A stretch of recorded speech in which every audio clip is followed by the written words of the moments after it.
Hello, j'espère que tu vas bien. On est en pleine transformation de nos bureaux et donc c'est pour ça que ça fait plusieurs semaines que finalement je n'ai pas tenu mon engagement. Et oui, je n'ai pas tenu mon engagement, mais on va en parler. On va parler de tout ces personnes comme toi, comme moi, qui veulent faire du contenu et qui parfois sont complètement perdus dans leur timing, complètement perdus dans leur organisation, parce qu'il y a une vie de famille, parce qu'il y a des enfants, parce que c'est tout simplement compliqué de tenir la distance. Nous n'avons plus 25 ans. Et donc, c'est vraiment complexe et j'ai envie de tordre le cou en fait à mes propres idées, à mes propres croyances limitantes et de discuter avec vous des 10 positions, des 10 problèmes qu'on pourrait avoir dans la création de contenu qui nous empêchent d'être réguliers et qui font que finalement des gens qui sont moins experts que vous, moins experts que moi dans un domaine, mais qui osent faire du contenu, qui osent faire du building in public, donc de construire en public, de montrer leur life, vont finalement avoir plus de clients que nous, plus de clients que vous peut-être, parce que tout simplement, ils osent aller dans une direction où nous n'osons pas le faire. Donc l'idée, ça va être maintenant de discuter de ces sujets, de casser un peu nos croyances limitantes et de voir comment est-ce que, à travers la création de contenu et à travers ces 10 blocages que l'on peut avoir, comment est-ce qu'on peut changer la donne et revenir sur une création plus régulière, mais qui soit en accord avec notre vie personnelle. C'est parti après le générique.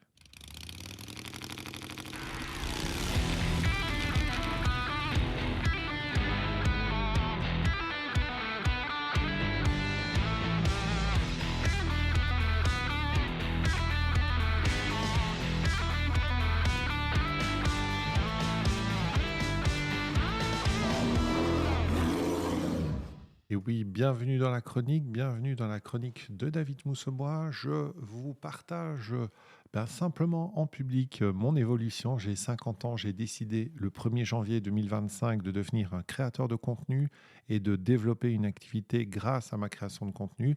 C'est un peu le bordel en début d'année. Je vais un petit peu juste revenir sur ce qui s'est passé entre des décès malheureusement en début d'année qui ont été un peu compliqués et notamment la luxation du genou de ma fille qui va provoquer une opération la semaine prochaine, eh bien, croyez-moi que quand on a une adolescente de 17 ans, un ado de 14 ans, et qu'on doit du coup faire tous les trajets avec eux, plus l'handicap puisque sa jambe est complètement bloquée, eh bien, la création de contenu, c'est un peu compliqué, c'est un peu compliqué.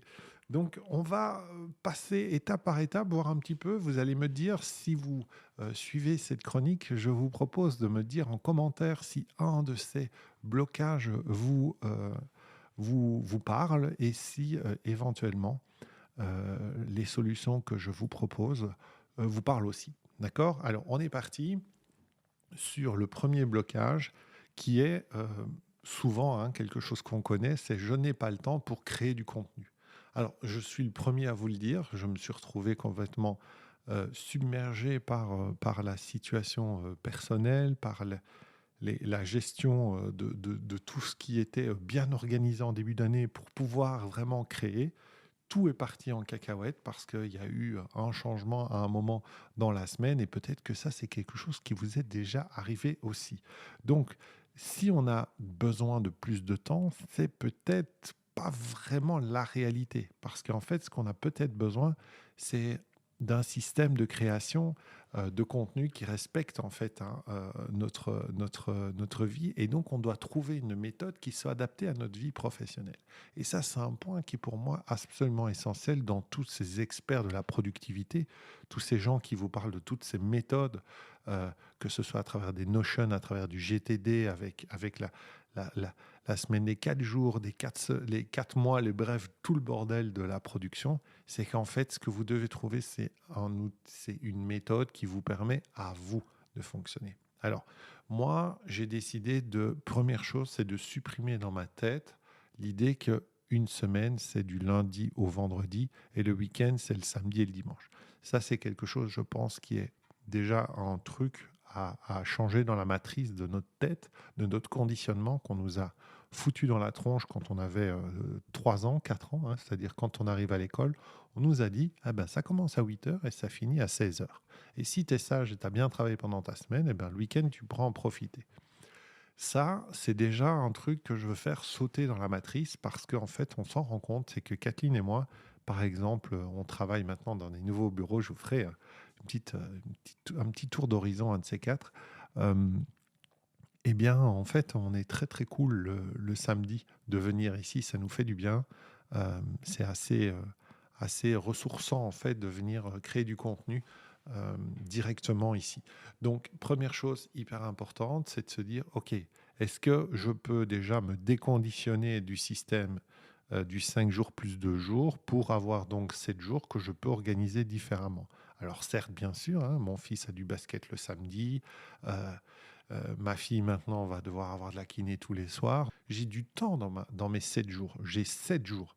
Donc j'ai du temps pour organiser ma vie personnelle, ma vie professionnelle, et je ne suis pas obligé de conditionner ma vie professionnelle à la semaine pour conditionner du temps personnel le week-end. Donc ça, c'est quelque chose qui est pour moi un point essentiel et je vous invite à faire ce travail. Donc par exemple, nous, le vendredi, avec Kathleen, le vendredi après-midi, on va faire du paddle. On va jouer au paddle à deux parce que c'est un moment pour nous qui est cool. Mais par contre, on va travailler le samedi. Voilà. Donc c'est un choix, mais ça nous permet aussi de décaler par rapport aux horaires des enfants et de trouver des solutions. Donc là maintenant, on réadapte tout parce qu'il y a eu une situation exceptionnelle qui n'était pas prévue, hein, qui était cette blessure de ma fille, qui s'est fait ça en direct avec moi sur un terrain. Je peux vous dire qu'en tant que papa, ça a été très compliqué. Euh, Parce que quand vous avez la rotule qui doit être au-dessus du genou et qu'elle se retrouve à droite du genou, et que vous voyez ça en direct avec votre fille qui crie par terre, qui doit être endormie sur place, parce qu'ils n'arrivent pas à la remettre même avec les petits médicaments qu'ils lui ont donnés pour la mettre un peu dans le vape et que ça ne marche pas et qu'ils doivent complètement l'endormir, c'est chaud. Bref. Deuxième point que j'ai envie de vous partager, je prends mes notes, hein, elles sont là juste à côté, c'est je suis trop fatigué après le boulot. Donc, première chose, évidemment, on revient sur le point 1. Le boulot, c'est quoi? C'est quoi l'horaire? Et donc là, moi, je vous invite à comprendre en fait que les idées que vous allez capter, elles viennent quand elles viennent. Elles viennent pas quand c'est décidé. Donc le problème, c'est pas la fatigue, c'est de mal choisir les moments d'inspiration. Moi, par exemple, je sais que mes moments d'inspiration, ça va être la douche, ça va être quand je prends un week-end où on est cool avec Kathleen, ben, on va avoir plein d'idées. Et en fait, je suis parti d'un principe qui est super cool, c'est que maintenant, j'utilise un outil qui s'appelle Plod, qui est un petit outil qui va enregistrer en fait mes informations et qui va après être utilisé avec une IA pour être d'abord retranscrit sous format papier. Et donc du coup, de mes discussions avec l'outil, je vais pouvoir aller après dans les IA et travailler sur les IA. Donc ça, c'est une première chose à se dire, c'est comment je peux faire pour avoir cette créativité, la laisser se construire, se développer en moi, euh, et non pas me dire je vais au bureau à 8h, 8h30, et de 8h30 à 9h30, je vais réfléchir à ma production de contenu. Mais en fait, il y a beaucoup de chances, en tout cas pour moi, ça ne fonctionne pas. Ça ne fonctionne pas parce que mes idées viennent toujours quand je ne suis pas dans cet environnement-ci. Par contre, quand je suis dans cet environnement-ci, je peux reprendre mes idées et je peux les structurer et réfléchir. Ça, c'est cool. Mais mon intention créative et mon originalité dans mes créations va dépendre de moments qui ne correspondent pas à un agenda. Donc, première chose, c'est de se dire, donc je suis trop fatigué après le boulot, parce qu'il y a aussi des gens qui travaillent et qui doivent créer le contenu en plus de ce qu'ils faisaient déjà. Donc l'idée, c'est de trouver un moyen qui va vous permettre de pouvoir développer des idées et de pouvoir les écrire, mais d'une façon asynchrone. C'est pas je produis mon idée, je produis mon contenu. C'est j'imagine, je mets des idées dans un document, je trouve une façon de faire la plus simple. Moi, je vous dis, j'utilise un outil qui m'enregistre, qui me retranscrit et qui me permet après d'avoir les textes de mes idées et donc de retravailler mes idées avec les IA. Et on va beaucoup en parler des IA parce que c'est devenu un outil absolument essentiel pour nous. Donc, point numéro 3, je ne sais pas quoi dire. Alors, c'est en lien évidemment avec le 2, mais je ne sais pas quoi dire. En fait, c'est que tu ne manques pas, vous ne manquez pas d'idées. C'est juste que vous manquez d'un filtre pour capter les bonnes idées. Moi, ça a été ça le plus gros problème et ça l'est encore, hein. Donc, je ne suis pas un donneur de leçons, j'apprends avec vous, j'essaye de découvrir. Mais je me suis rendu compte en fait que j'ai plein d'idées. C'est juste que je ne sais pas par où commencer, je ne sais pas comment les construire. Des fois, je me dis, je vais faire ça, puis je vais faire ça, puis je vais faire ça. Et en fait, j'ai pas le bon filtre. Et le bon filtre, c'est quoi? Ben, le bon filtre, c'est finalement ce que j'explique dans l'Académie des Rebelles, c'est d'avoir un sujet qui est clair, avoir une méthode qui est claire. Par exemple, avec Kathleen hier, on a travaillé, parce qu'elle évolue dans son évolution spirituelle et dans sa vision de ce qu'est pour elle la spiritualité. Et en fait, on est arrivé au bout d'un cycle. On est arrivé au bout d'un cycle où pendant 4 ans, elle a parlé de numérologie karmique, elle a parlé de chamanisme, elle a parlé de médiumnité. Et ici, elle est en train de switcher vers quelque chose qui est plus universel, qui est plus du domaine de l'énergétique, qui est plus du domaine du presque du quantique, j'ai envie de dire. Et dans l'idée que finalement, entre le ciel et la terre, hein, qui est votre ancrage et votre spiritualité, il y a l'individu qui est ici au centre. Et finalement, si on prend j'allais dire le cœur du système, bah, c'est votre cœur. Et donc, c'est le côté amour.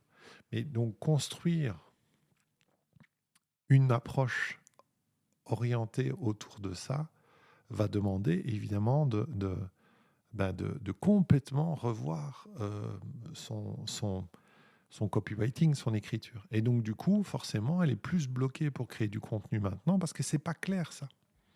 Parce qu'elle est en cheminement. Et quand on n'est pas clair sur cette partie-là, bah, évidemment, ça va être plus compliqué de trouver des contenus parce que on va toujours être en réflexion sur bah, tiens, je vais où, je vais comment. Mais là, à partir du moment où vous avez une clarté, une espèce de schéma central qui dirige en fait votre business quelque part, hein, votre méthodologie, bah, en fait, vous allez à partir de ce point-là recevoir des informations, découvrir des choses, regarder les infos, lire un livre avec un filtre.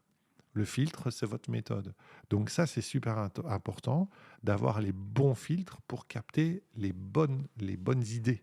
Et les bonnes idées de création vont dépendre de cette capacité que vous avez à filtrer des choses parfois qui sont improbables. Et c'est là où l'originalité va jouer.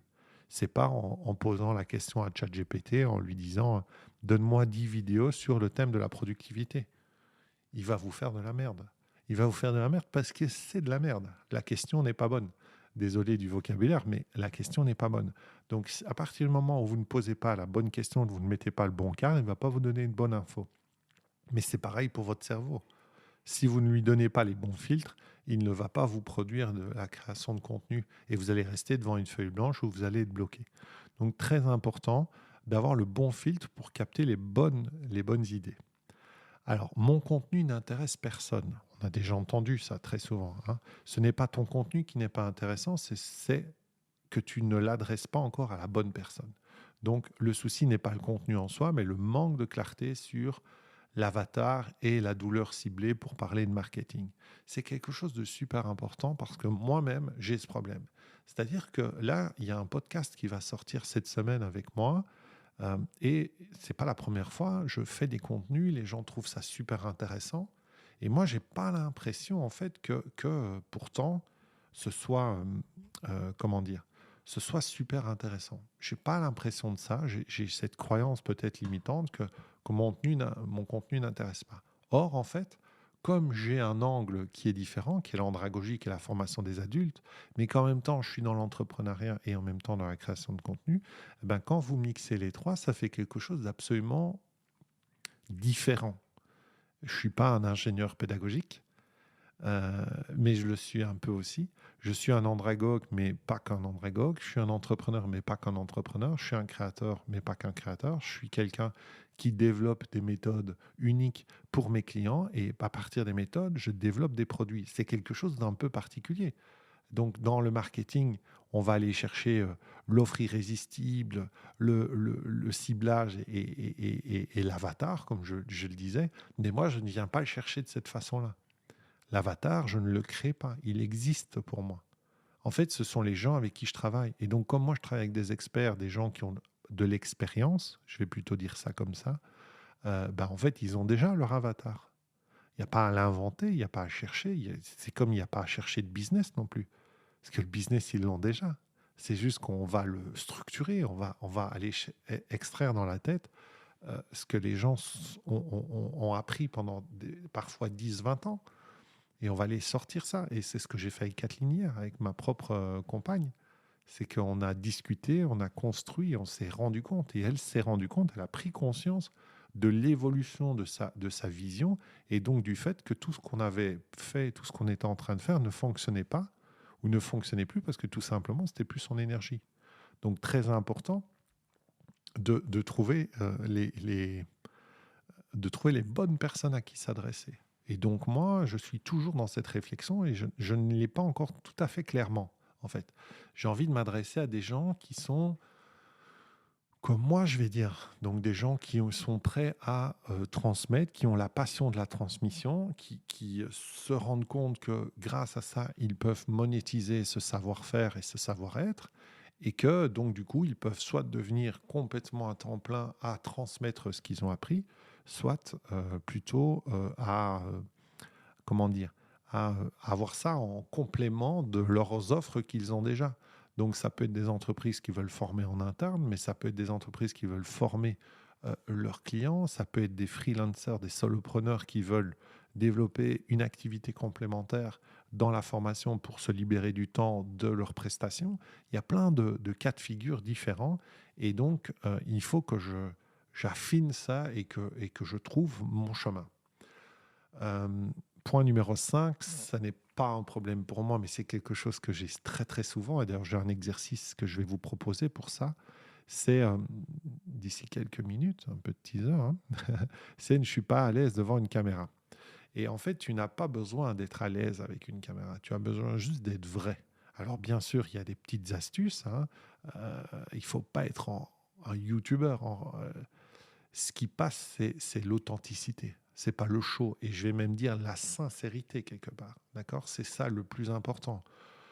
Faire du show, faire du Jean Gabin, commencer à se la péter à l'écran, ça marche un temps. Ça marche pour les influenceurs, ça peut marcher aussi dans le divertissement, hein. Quand vous voyez Mister Beast et tout ça, on ne peut pas dire que c'est un homme très charismatique, hein. C'est loin de là. Pour moi, c'est un geek boutonneux qui était derrière son écran et qui avait une passion et qui a par contre, et c'est ça que j'admire chez lui, qui a fait banco, quoi. Il a fait all-in. Il a fait all-in, le mec. Il a fait all-in et c'est parce qu'il a fait all-in qu'il a marché. Mais quand vous le voyez, il y a zéro charisme dans ce personnage. Par contre, il cartonne. Par contre, il a une authenticité dans ce qu'il veut, dans ce qu'il a voulu faire. Et il a été très clair sur ce qu'il voulait faire. Qu'on aime ou qu'on n'aime pas, hein. C'est son authenticité à lui, c'est sa sincérité à lui, qu'on aime ou qu'on n'aime pas. Donc très important de se dire que vous devez être authentique. Alors bien sûr, il y a des petites astuces, bien sûr, on doit s'améliorer. Bien sûr, j'ai vu des gens qui sont en caméra vraiment catastrophiques et ça ne passera pas à l'image, mais majoritairement, ça s'apprend. Et je vais vous donner une petite astuce, c'est si vous n'êtes pas à l'aise avec les caméras, partez du principe que vous allez prendre 30 jours. Ok? Vous allez prendre 30 jours et vous allez créer un groupe WhatsApp avec des gens, soit qui veulent aussi développer de la création de contenu, ça serait le groupe idéal, ou des gens qui sont prêts à jouer le jeu avec vous. Ok? L'exercice, il est simple. Pendant 30 jours dans un groupe WhatsApp, tous les matins, tous les jours de la semaine, que ce soit le matin, l'après-midi ou le soir, on s'en fout, mais tous les jours, vous devez produire un contenu avec votre smartphone dans le groupe WhatsApp. C'est-à-dire que vous prenez le téléphone, vous vous mettez face à la caméra comme ça, on s'en fout, ça tremble, le son et tout, on s'en fout, et vous faites un contenu. Sur quoi? Sur la bouteille d'eau qui est sur la table, sur le crayon infini avec la mine qui se rechange, sur une casquette, sur votre vélo, sur votre voiture, bref, sur ce que vous voulez, et ça ne dure pas plus d'une minute. Faites ça 30 jours.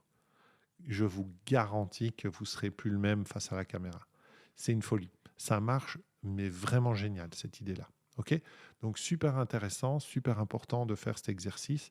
Vous allez voir que ça peut vous aider. Point numéro 6.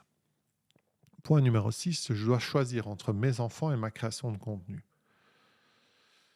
Et si en fait, tu faisais de ta vie, alors moi je suis père, ou de maman, un des piliers de ton contenu. Et si en fait, plutôt que d'opposer les deux, tu les faisais fusionner. L'expertise nourrie par l'expérience familiale est un atout unique. Moi, les gens de Dubaï qui m'expliquent, je regardais encore un hier qui expliquait ce que c'était un homme. C'est du n'importe nawak.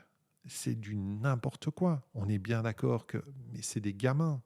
Et c'est OK en fait. C'est juste que comme c'est des gamins, il faut pas prendre ça en compte. Ce garçon, il a 25 ans et il croit que la vie doit fonctionner dans le modèle qu'il a compris. Mais non, en fait.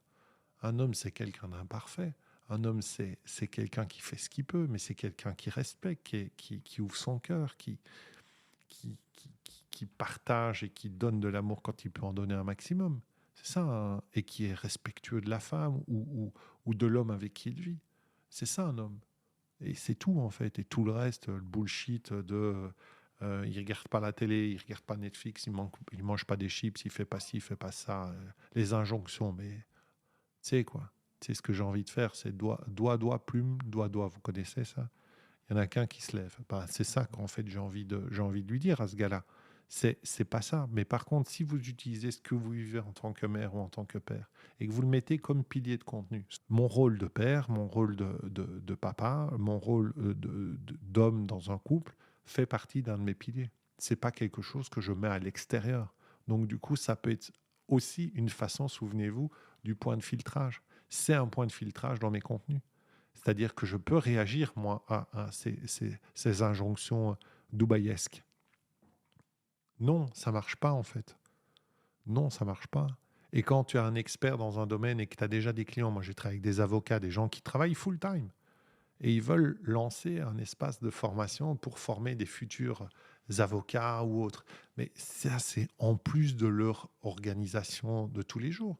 Donc si moi je viens avec une organisation comme si H24, j'étais focus, comme diraient ces jeunes entrepreneurs, il faut être focus dans sa création de contenu H24. Mais on ne sait pas.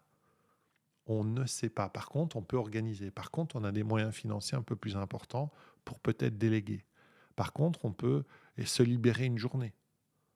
Commencer par une demi-journée, puis une journée. Bref, on peut trouver euh, des choses à faire, mais en arrêtant de mettre en fait un contre l'autre. C'est un ou l'autre. C'est je suis père ou je suis créateur de contenu. Ben non, en fait, je suis un créateur de contenu qui est papa. Voilà. Et j'essaye de jouer avec tout ça. Je suis aussi entrepreneur. Ma femme est entrepreneur. Je suis son intégrateur. Je suis intégrateur et COO d'une autre boîte aussi. Donc, j'ai deux personnes que je dois soutenir dans mon timing, plus les clients qui me demandent aussi beaucoup de qui me demandent des appels téléphoniques pour de la délégation, qui veulent mon avis. Donc forcément, le temps, il faut le structurer. D'accord? Mais mon rôle de père n'est pas en dehors de ma création de contenu. Et ça change tout. Ça change tout parce que ça veut dire que, par exemple, pour ceux qui ont vu un peu les créations de contenu que je fais sur Insta, par exemple, ben, il y a une vidéo que j'ai faite, je suis sur le parking du basket. Mais ça, c'est une vidéo que vous ne faites pas si vous ne comprenez pas que votre rôle personnel dans votre vie fait partie d'un de vos piliers de contenu. Vous ne le faites pas. Vous n'osez pas en parler. Vous allez attendre d'être à un endroit qui est optimal pour faire du contenu. Et ça, c'est mort. Ça, c'est mort. Point numéro 7. Il me faudrait du matériel pro. Il ne faut pas du matos en fait, il te faut un message. Vous avez besoin d'un message qui est, et ça je reviens avec la méthode, ça c'est ma croyance à moi et c'est mon modèle de travail, c'est que je crois profondément qu'un expert qui a de l'expérience, qui a pratiqué ses connaissances sur le terrain, il a un message à faire véhiculer. Il y a un côté toujours très rebelle dans mes clients. Tous, même ceux qui disent qu'ils ne le sont pas, et quand je leur pose la question, alors, vous voyez, ça, c'est l'hôpital. Donc, je vais faire une pause. Et voilà, donc vous voyez, petite pause parce que je reçois un appel téléphonique de l'hôpital pour ma fille, puisqu'elle va se faire opérer la semaine prochaine. Et donc, bon, bah, voilà, c'est pas simple, donc il faut organiser. Donc voilà, c'est comme ça, en direct. Je fais une pause, vous ne l'avez pas vu, mais j'ai fait une pause. Donc, important, c'est votre message qui compte, c'est pas le micro, c'est votre vérité partagée. Donc, au niveau du matos, on ne se prend pas la tête, vous filmez avec ce que vous avez. Je pense que le plus important, c'est le micro. Donc, il suffit d'aller chercher des micros. Maintenant, vous en avez chez DJI et chez Rode. Et je pense qu'avec ces deux marques-là, vous êtes tranquille. Voilà. Si maintenant, un jour, vous voulez vraiment filmer avec autre chose que votre smartphone et avoir un micro correct, bah, vous prenez la DJI Osmo Pocket 3 avec le micro en kit, même le mini micro, et vous avez un matériel largement suffisant pour faire tout ce que vous avez envie de faire en termes de contenu. OK? Alors, point numéro 8, on arrive aux trois derniers, hein, donc forcément, petit à petit, on va se rendre compte en fait qu'on a beaucoup de croyances qui sont limitantes et qu'en fait, c'est simplement un œil, un regard un peu différent qu'il faut aller chercher. Je dois me former, hein. En fait, l'idée, c'est qu'il faut d'abord se former et puis après, on pourra y aller. Et en fait, le perfectionnisme, ça cache simplement la peur. L'expérience est le meilleur formateur, pas un autre winner. Je ne dis pas qu'il ne faut pas se former. Je suis le premier à aider les gens à créer du contenu et à créer des formations et de l'accompagnement en ligne. Donc, bien sûr qu'il faut se former, mais vous ne devez pas. Le problème, beaucoup chez les coachs, ça. Les coachs, ils sont formés à la coaching et puis, oui, mais je vais prendre ça, puis je vais prendre ça, puis je vais prendre ça. En fait, ils se forment, mais c'est de la surformation. Et en fait, c'est là où vous avez un gros problème. C'est que les gens qui sont moins experts que vous, qui ont moins d'expérience que vous, et qui sont plus jeunes, eux, ils osent. Donc, ils vont directement sur le web, ils montrent ce qu'ils font, ils disent voilà, je suis au niveau là, et ils savent qu'il y aura toujours quelqu'un qui est plus débutant qu'eux. Et ce qu'il y a, c'est que maintenant, le gros danger, c'est évidemment avec l'écriture IA, qui fait qu'on peut très facilement, euh, on peut très facilement écrire proprement et écrire avec impact et avec persuasion. Ce qui veut dire que ces gens-là vont pouvoir aller chercher des clients plus facilement que vous parce qu'ils ont la compétence IA écriture et ils ont une expérience pratiquée mais limitée. Mais ça suffit en fait. Et donc ils vont aller chercher des clients. Malheureusement, ces clients vont, eux, se connecter à cette cette image qui est véhiculée ainsi qu'à ce qui est écrit et ils vont se faire piéger. Le problème, c'est que moi, je l'ai, hein, ça fait 6 mois que j'ai le cas. J'ai plein de clients, enfin, on va dire 100% de mes clients actuels, qui sont des clients qui ont travaillé avec d'autres personnes, parfois des gens extrêmement compétents, mais pas compétents dans le domaine de l'entrepreneuriat. Et je parle de style structuration d'entreprise, voir comment on développe les choses. C'est-à-dire, ils ont fait des produits, puis des produits, puis des produits. Certains ont fait beaucoup d'argent, plusieurs millions d'euros pour certains, et se retrouvent avec des difficultés financières au point même d'avoir des difficultés pour me payer alors qu'ils ont dépensé des dizaines, parfois vraiment des dizaines de milliers d'euros dans des gens qui leur ont fait croire, en fait, qu'ils détenaient la solution à leurs problèmes. Parce que marketingement, ils avaient trouvé les bons mots, parce qu'ils avaient ChatGPT qui avait fourni le bon travail en écriture, ou peut-être parce qu'ils avaient fait appel à un copywriter, ou parce qu'ils savaient bien écrire. Mais toujours est-il que le problème, c'est que derrière ça, il y a un souci. Donc arrêtez parce que vous êtes expert, que vous êtes un peu plus âgé, que vous avez envie de bien faire les choses, de postposer en fait la création. Créez, créer et avancer. Et vous apprendrez sur le chemin. C'est exactement ce que je fais avec mon podcast ici. C'est que oui, j'avais dit un podcast par semaine, puis j'ai foiré pendant 6 semaines, puis ça a été super compliqué. Mais c'est OK, quoi. En fait, c'est le chemin. Et là, j'essaye de faire évoluer le processus et d'améliorer ça. OK. Point numéro 9, c'est je dois tout structurer avant de publier. Ça, c'est plutôt le message adressé aux gens, ceux qui connaissent Disque, les bleus, en fait, hein, ceux qui sont dans l'organisation et la super organisation. Euh, euh, c'est une conversation qu'on crée, c'est pas un livre. Donc, quand on vient de ce milieu professionnel où on sait qu'on doit bien faire les choses, ça doit être propre, ça doit être fini. euh, on a tendance à vouloir faire quelque chose de trop léché. Et en fait, ce qui est et j'en parlais avec Clément pour Clem Paddle, hier, en fait, parce que lui est quelqu'un de très perfectionniste.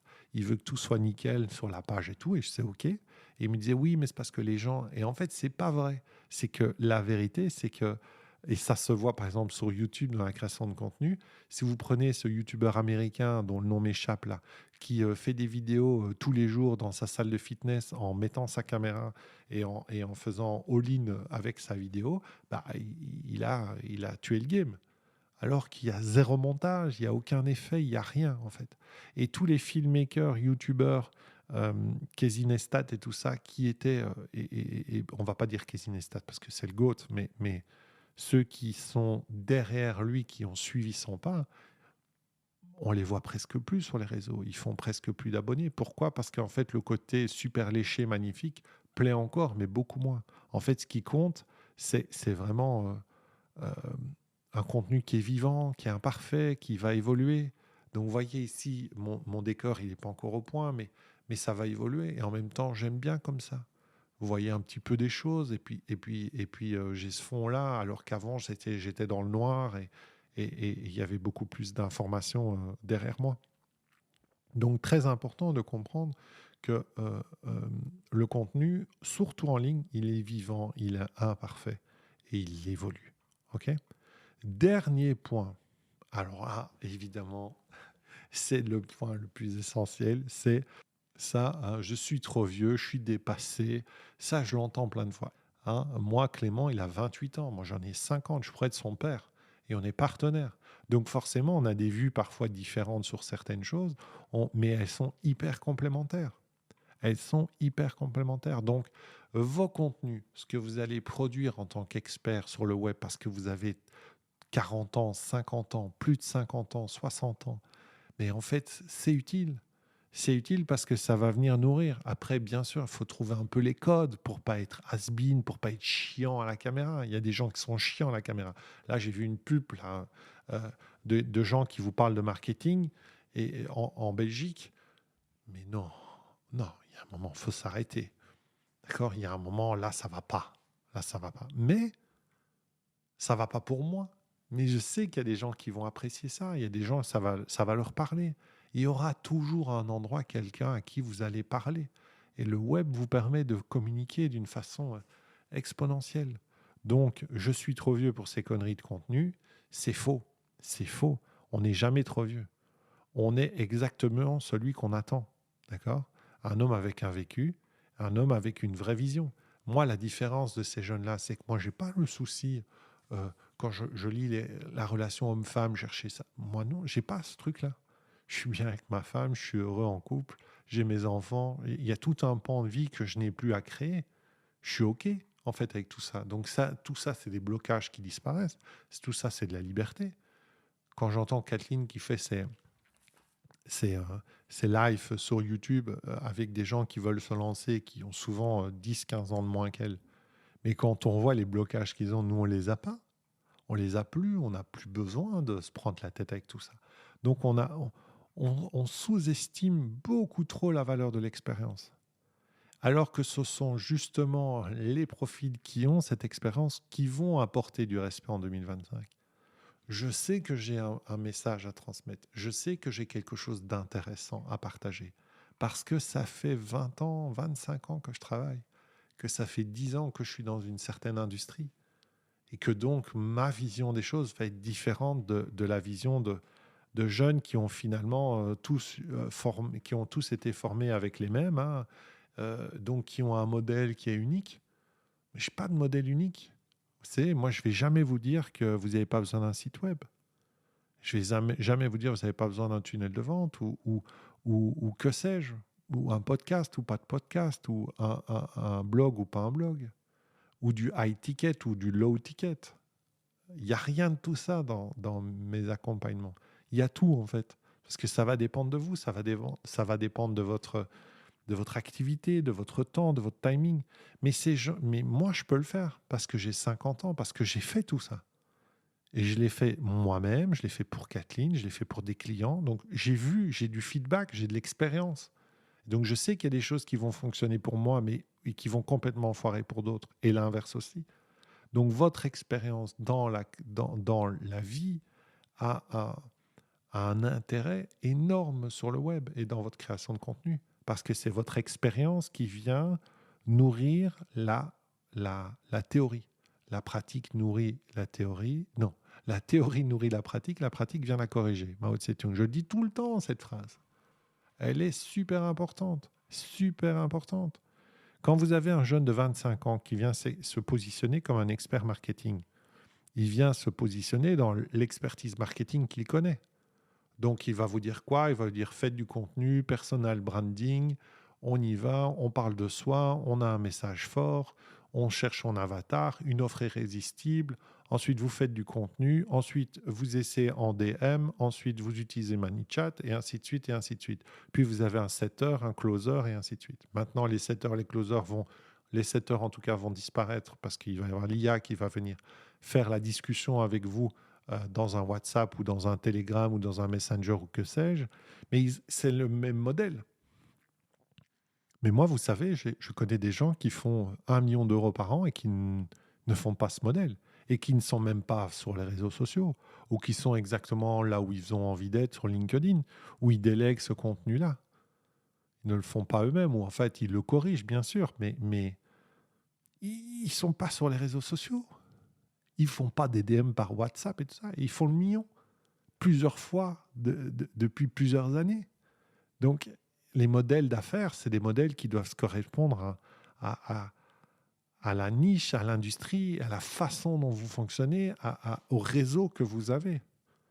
Et bien sûr, on peut disrupter, aller chercher à gauche et à droite, mais de dire on n'a pas besoin de site web ou ceci, c'est tellement con en fait de dire des trucs pareils. En 2025, c'est tellement stupide.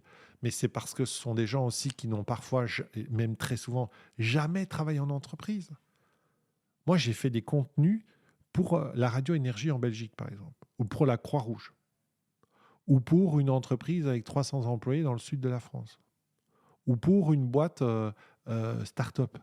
Ben, c'est chaque fois des stratégies, des réflexions différentes. Je dis toujours perception. Ça, c'est par exemple super intéressant. Je dis toujours, et j'ai appris ça il y a 10 ans. Il y a 10 ans, j'ai appris ça d'une cliente qui m'a dit, David, tu sais, les gens, ils ont toujours des stratégies et ils mettent en place des actions avec leurs stratégies. Et parfois, et même très souvent, elle avait remarqué, c'était des gens spécialistes dans, Aline, si tu m'entends, des gens qui étaient spécialistes dans euh, la, pas la créativité, mais dans la création de nouveautés, d'accord? Dans l'innovation, pardon, je cherchais le mot, dans l'innovation.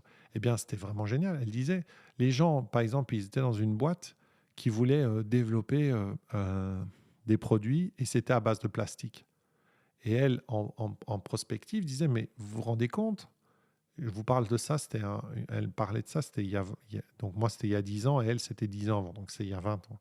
Elle disait, vous vous rendez compte que vous êtes en train de développer votre entreprise autour du plastique alors on sait que le plastique n'a pas d'avenir.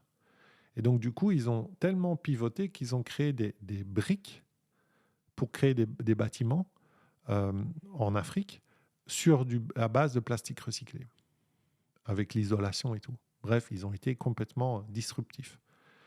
Et ça, c'est parce qu'en fait, les perceptions de leur marché n'étaient pas claires. Et Aline et son conjoint de l'époque étaient venus pour clarifier ça. Donc, c'est très important d'avoir les bonnes perceptions de votre environnement. Mais ça, vous voyez, perception, stratégie, action, ou ce que Franck m'a dit un jour, un autre client avocat, David, demi-décision, bordel au carré.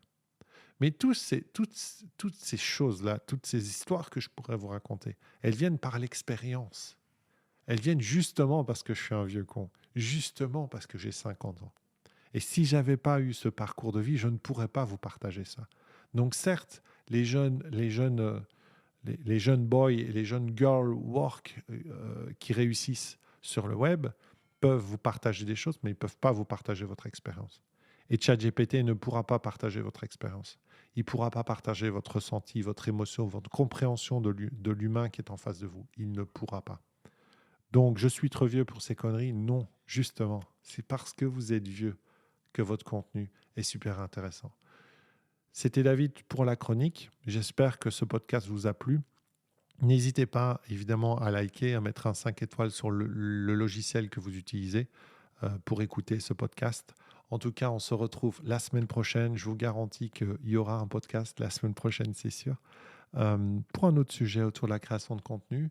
Je vous dis à très bientôt et souhaitez-moi bonne merde pour l'opération de ma fille parce que ça me stresse et c'est la semaine prochaine.